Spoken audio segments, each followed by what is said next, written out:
You're listening to the Minutes on Growth podcast, the show that brings you mindfully curated insights into relationships, spirituality, personal development, and everything in between, with your host, Tannaz Hosseinpour. Hi, everyone. It's Tannaz Hosseinpour, and welcome back to another episode of Minutes on Growth. Today, I have the lovely Christy Whitman with us. She is a New York Times #1 bestselling author and life coach. Welcome. Thank you so much. I'm so excited to be here with you. We're so excited to have you on, especially because you are releasing a new book, and I love the topic, the desire factor, how to embrace your materialistic nature to reclaim your full spiritual power. How crazy is that? I love it, because usually we hear the opposite. You know, if you want to be spiritual, you can't really have materialistic desires, and you're kind of normalizing that. Well, when you really think about it, if everything is energy, and it is, we know that whether it's a desk or, a plant or a computer or a human being, everything is made up of molecules, atoms, energy. And what is energy? It's the life force. And what is life force? It's God. It's God, goddess. It's universal intelligence. It's where everything, it's creator. So if money is energy and it's also form, or a house or a car or a plant or, whatever it is, then everything here in the material 3D world is also spiritual, because everything underneath any kind of form is energy, and all energy is pure potentiality, which is the divine. And so it's funny because we have this like long lineage of Bibles and religious and, the whole thing of spirituality, where it's like, you can't have money and be spiritual, which is so not true. Because it is, and it even says in the Bible, which is totally misinterpreted, that it says that money is the root of all evil.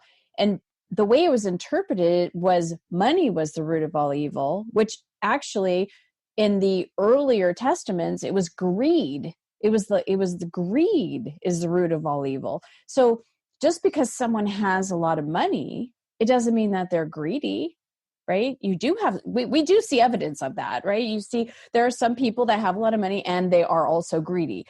And it cracks me up, like the movies, like in the olden days, I watched It's a Wonderful Life with my parents over Christmas. And I was laughing. I'm like, there's always the rich man in the movie who's the greedy, mean guy, right? It's like, well, we have so much evidence of that not being true. I mean, you could look at people that are very wealthy. They're a philanthropist. They're, very generous with their money. They're kind. They're doing it to impact millions of people. And, they're making a positive influence in the world.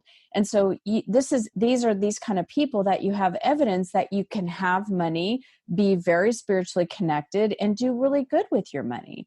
So for us to look at our limiting beliefs of, well, I desire this, but I can't have that because then that would mean I'm materialistic. Well, yeah, we are materialistic. We're spirit and material. We're non-physical and physical. And so if we have a desire for anything, we have to give ourselves permission and not talk ourselves out of our desires because we don't think it's right to have it. So true. And I agree with you. Like, there are so many limiting beliefs that we could easily bust. Like, these are myths that we can, like, one of them that I always comes to mind is, rich people are so dishonest. And I always ask my clients, I'm like, okay, do you tend to work with dishonest people or honest people? And everyone goes like, well, obviously honest. I'm like, well, in order to become rich, you need to have a lot of business transactions. So doesn't that kind of defeat the whole concept that you're saying? And they're like, yeah, well, I never thought about it that way. I'm like, exactly. We just take everything and we just ingrain it into our subconscious mind, and we try to look at it as the truth when it's just a belief that is keeping us from playing the big game that we're destined for, that we're meant for. So yeah, it's perspective, and perspective isn't either right or wrong. It's perspective. Mm-hmm. and it isn't necessarily true even. I mean, if you look at one of the laws that I talk about in the book, Universal Laws, is the law of sufficiency and abundance. And on one side of the spectrum, if you look at it as like a spectrum, on one side of the spectrum, you have lack. And lack always feels bad. It's what we are programmed to believe. It's like separation consciousness, drama, struggle, pain. And there's lots of evidence. We can see that, right? But there's also evidence on the other side of the spectrum of abundance. People that are thriving, people that feel good, that are happy, and appreciation and gratitude, and different evidence of that. So there's like a spectrum. On one side, if you're in lack, you feel bad. If you're on the other side of the spectrum, you feel good. And that tipping point is satisfaction. So if we find satisfaction, if we find a place of positive aspects and appreciating what we have, we move more into abundance. But whenever we're noticing that we're feeling bad or that our thoughts are pulling us down, whether it's the words that we say are pulling us down, like saying I can't or I should or, I have to, like those kind of words, then we're coming from lack, and we can only attract more of what we are. And I mean, that's important to know, because it's not necessarily the only perspective. If there's evidence of lack, there's also evidence of abundance. And if you have a desire that literally plops down, you get this idea, it becomes a full-fledged desire, that desire came from a higher place. Any desire that is not harmful or hurting anybody else, right? That is, say you might have a desire to start a business and you're like, oh my God, I love that idea, right? How is that desire bad? Because what is that business going to do? It's going to solve a problem for someone that maybe someone else didn't think about that. Maybe you have an invention, right? Maybe you have a piece of artwork that when someone looks at it, they feel lit up by it. I read a couple of stories in there about when a couple of my desire factors were high-end purses, right? And these purses, there was a creator, whether it was Fendi or Louis Vuitton or, Dolce & Gabbana or Coach, like these designers had this creativity to create this piece of a purse or a shoe or whatever it may be. They were using their creativity, and in using their own creativity, someone like myself said, ooh, I like that, right? There was a creativity that someone was a perfect match for. And it's like, why is that bad? Because I appreciate high-end purses, right? I love that. I love that. I love that. I love this conversation, because this is a conversation that has long time been coming. Like, it is time for us to have this conversation and kind of be like, listen, it's okay to want things if it brings you joy. And when we're in a state of creation, I always say, is this for the highest good of not only me, but for humanity? And if I'm sharing it and I'm sharing my talents and I'm sharing my gifts, then that's actually a blessing. Because if a desire exists within you, it's meant for you. I don't wake up in the morning and say, I want to take a rocket into space. Elon Musk does that. So that desire is meant for him, whereas my desire is so different. If we honored those desires as exactly as you said, they come from a higher source. So we kind of have to respect them and make space for them and create space for them to be birthed into the physical world from the metaphysical. I mean, the world would be so much more beautiful. I love it. So I can't wait for this book to come out, because I'm going to be reading it and gifting it to everyone. Well, I've got a really great thing to tell you, because you're going to love this. So when you go to the desirefactor.com right now, you immediately get access. So you can pre-order the book right now. You immediately get access to 3 processes that get you aligned to your desires. And then when the book comes out in April, you get enrolled into a 4-week live class that I teach with the council. And those are live group sessions. So you get like $900 worth of bonuses for buying a less than $15 book.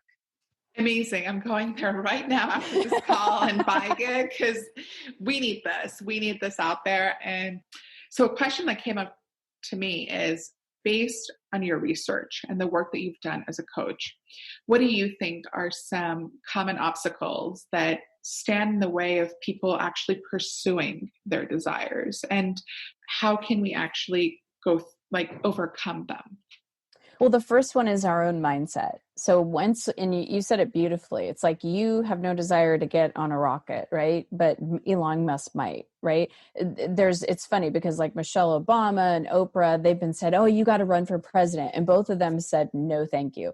I was told that from clients like a couple of months ago. Oh my God, you should run for president. I'm like, nope, nowhere in my desire factor.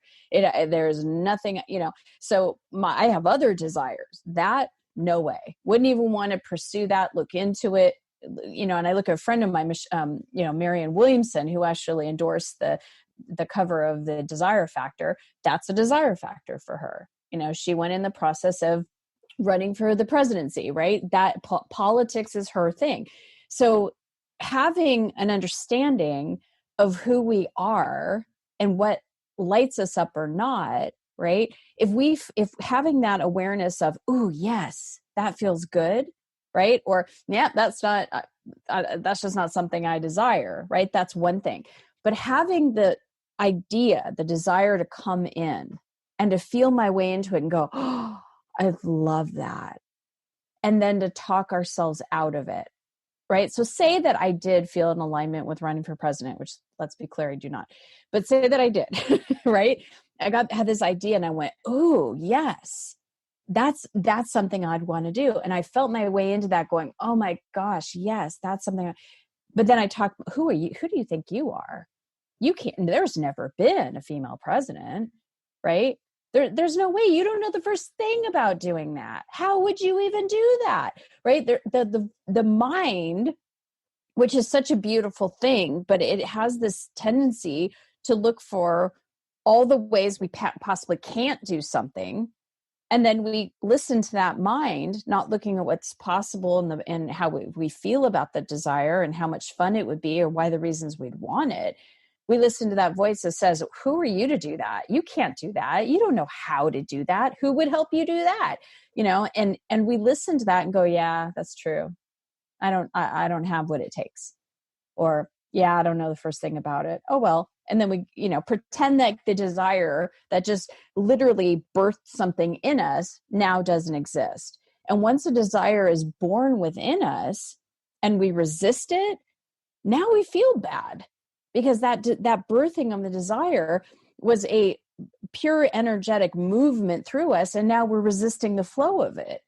It's like trying to get into a river and resisting going down with the river. We're holding on to the boulder when this fast river is trying to take us down, right? Instead of just letting go and going with it, we're resisting it and getting hit by the water and drowning and that kind of thing. So that's one of the biggest obstacles is our own mind telling us the who, the where, the what, the how, all that stuff that we just can't, right? It's that lack perspective and it's inside of ourselves. Another big obstacle is other people, right? So you might have this desire to do something. I'll never forget when, I've been an author for 20 years, been a coach for 20 years, and I was doing it part-time while I was also a pharmaceutical rep. So about 14 years ago, I was in corporate America. I was making well over $100,000 a year at a fancy sales title at a biotech company. I was a sales training manager. And when I told my mom that I was quitting my job in this career that I'd been doing for, 15 years, and I said, I'm going full-time in my coaching, she thought I was nuts. What are you thinking? What are you doing? Right? Because first of all, she didn't understand why anybody would ever hire a coach, right? Still to this day doesn't get it. She doesn't understand what I'd be coaching on, which is law of attraction, universal laws. That's my specialty on energy and universal laws. And then she didn't understand online. What do you mean people aren't going to come and see you? You're going to do it on, how do you do it with the internet? How do you, so in her mind, she was like, that's ridiculous. Why would you even do something like that? The risks that are involved, how, you're too old to do this. There are lots of things. So there's a lot of negativity. And it's not that she doesn't love me or that she wanted me to fail. She was just in her mind concerned with all the possible things that could go wrong. Right. So not only is it our own mindset that can be an obstacle, but it's other people's energy and their opinions and things that can potentially stop us. Because if I would have listened to my mom, right, 14 years ago and said, yeah, I'd still be in corporate America, making a great living with my soul being sucked out, right? So I didn't let her or anybody else for that matter. I had a colleague that when I said I was quitting my job and I was going to start opening my own coaching business full time, she's like, who are you to coach she says, who are you to tell anybody what they should do with their lives? And I said, well, first of all, coaches don't tell people what they should do with their lives. And second of all, I've been trained to do it. And third, I've had a lot of success using this philosophy. So that's who I am. But had I not had the answer to that, had I let that negativity, that probably would also have been something that stopped me. So these are two very common obstacles that we need to be aware of, because we want to be able to reach our desires. They're ours. They're uniquely ours. The creator that is breathing us gave it uniquely to each of us. And when we follow it, yes, there might be, oh my God, like excitement. There might be a little bit of fear, but as you process and work with that fear and move in the direction of it, it's actually who you become in the process of attaining that desire. For the human being, we get the benefit of wearing the bag or living in the house or driving the car or having the bigger money or having to travel to that destination.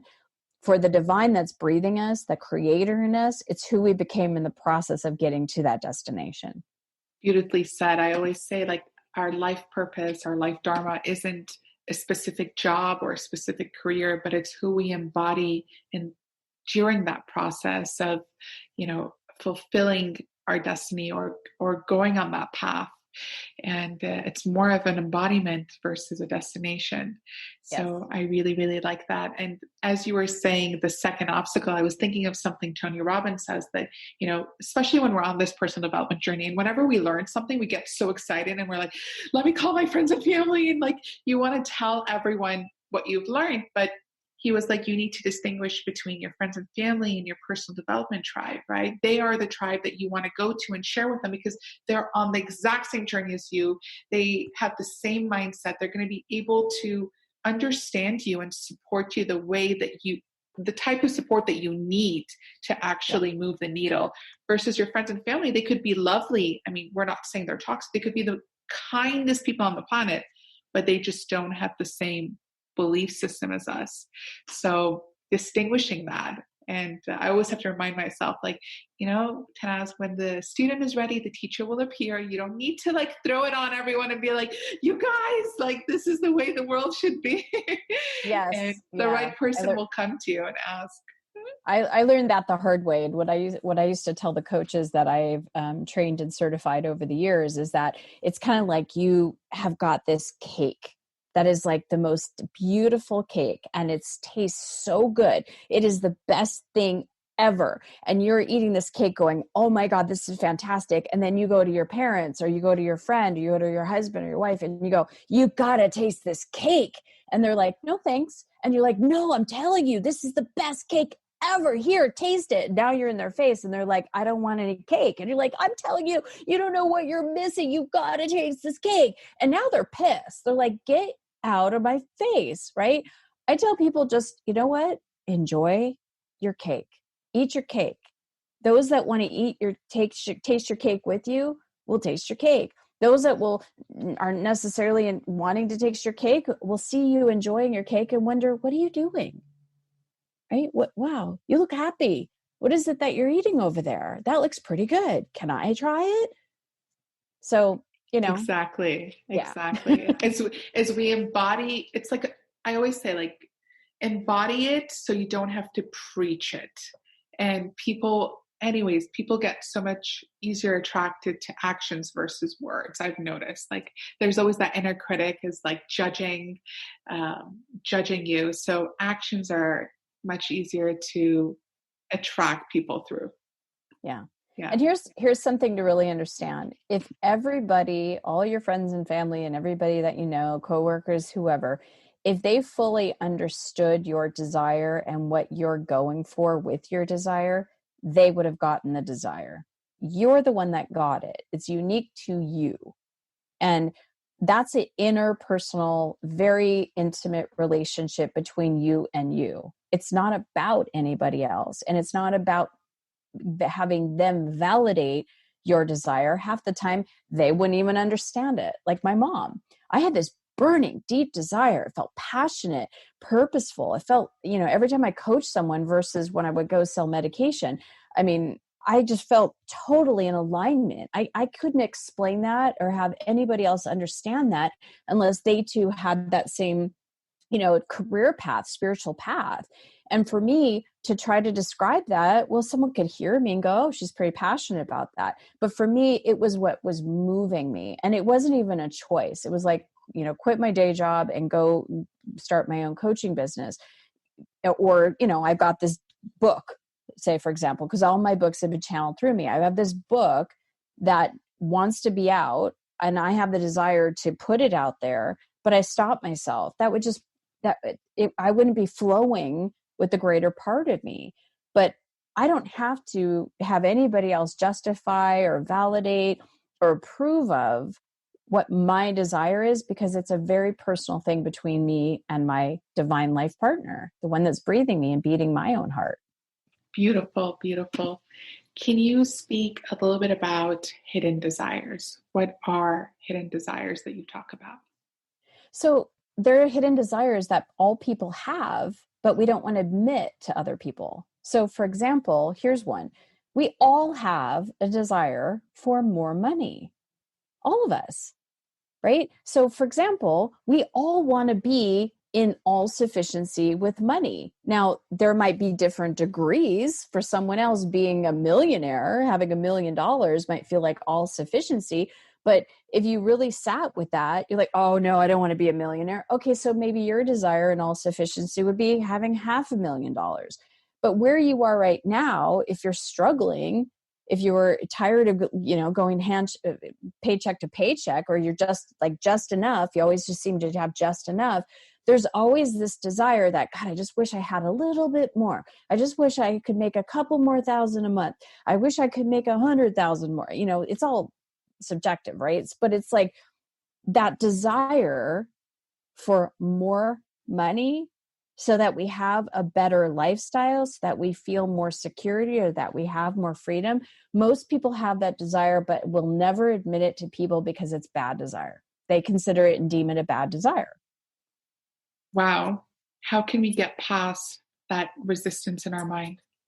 Well, it's allowing yourself, right? First of all, I talk about the 7 steps to achieving a desire in the book, and they all build on each other. And the very first principle is alignment, and understanding that alignment means having your consciousness be aligned with that desire.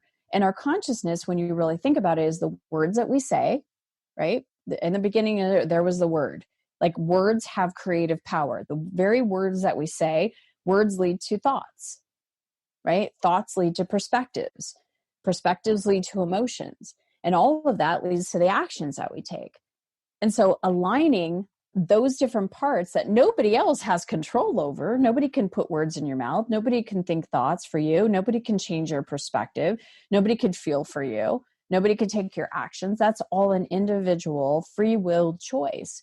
And that's what we have control and influence over, is our own consciousness. So if that's the case, we're the ones that decide that the words that I speak, the thoughts that I think, the perspectives I hold, the emotions that I'm going to feel, and the actions I'm going to take are all going to be in alignment with that desire. I love that. I love that you mentioned free will, because it's always a choice. We get to choose what kind of reality we want to experience, and step outside of that victimhood consciousness and say, okay, I'm ready. I'm ready to take accountability for my reality. And I think it's a big shift, but more and more with these conversations taking place. And I really think that the online world has created such a beautiful opportunity for creators, coaches, writers to share this knowledge with people. And then it's your choice. You can either take it and, create a shift in your life, or not. But that's the beauty of free will. So thank you so much for mentioning that. If you had to give your younger self one piece of advice, what would it be? Love yourself more. Allow in more love. Because, since I've been channeling the council for the last couple of years, that's what's really shifted for me, is that the very breath that breathes me and you and each and every person loves and adores us, and never judges us the way we judge ourselves, never condemns us, criticizes us, beats ourselves up, persecutes ourselves. It's always in a place of love and acceptance. And if I could tell that younger me to be more like the divine and love. And, if I fall down, pick myself up, but don't shame myself for falling down, right? Just love myself and go, oh, okay, just get yourself back up. It would be a very different reality. So I'm grateful that I know it now and I've practiced that now. It would just been a lot easier if she knew that earlier. Beautiful, beautiful. As you were saying it, I thought of Dr. Wayne Dyer, where he would always say, think like the divine, talk like the divine, act like the divine. And pretty much it means, in an all loving, non-judgmental, compassionate way. That's such a Yes. beautiful thing to say to your younger self. Thank you so much. Last question. With desires and with the inner critic kind of, telling us, who do you think you are to want this desire? Do you have any mindset like hacks or shifts that you do? Like, do you experience that? First of all, do you experience your inner critic telling you who do you think you are when you're leveling up? And what do you do in that moment? Like in that millisecond when the inner critic comes up? Well, you have to understand that I don't care who it is. I don't care if it's Tony Robbins or Marianne Williamson or whomever it is. We all have that mind. It's trained that way to look for danger. Our mind, it literally is created so that, and it's archaic, right? But it's like to look and scan, is there a dinosaur? Is there a saber-toothed tiger? Is there something that's going to be a danger? I mean, even our mind's doing that now in this day and age. As we walk down the street, we scan for, there's a dark hallway there, or a dark alley. And it's like, our mind tells you don't go down that. Right. So it's looking to keep us safe and it's looking to keep us protected. And that's a good thing. I've had that naivety place where I was at a 5-star hotel in Chicago and I had a couple of guys that were there and I was with my 2 kids and they were younger that didn't look like they were, a person that would be staying at a 5-star hotel. They had very raggedy clothes, very dirty. And I just wanted to not be in judgment. And I didn't listen to my mind. And, my mind was telling me it's kind of like on Sesame Street, one of these things do not belong, right? It was like, my mind went there and it had the watch out kind of thing. And I ignored it because I wanted to just be in love and light. And I didn't want to listen to that part. And so I got into the elevator with my 2 children. One of the men got inside with me. And as the doors started to close, the other man got inside with me. And there was this arm that just like punched through the elevator door.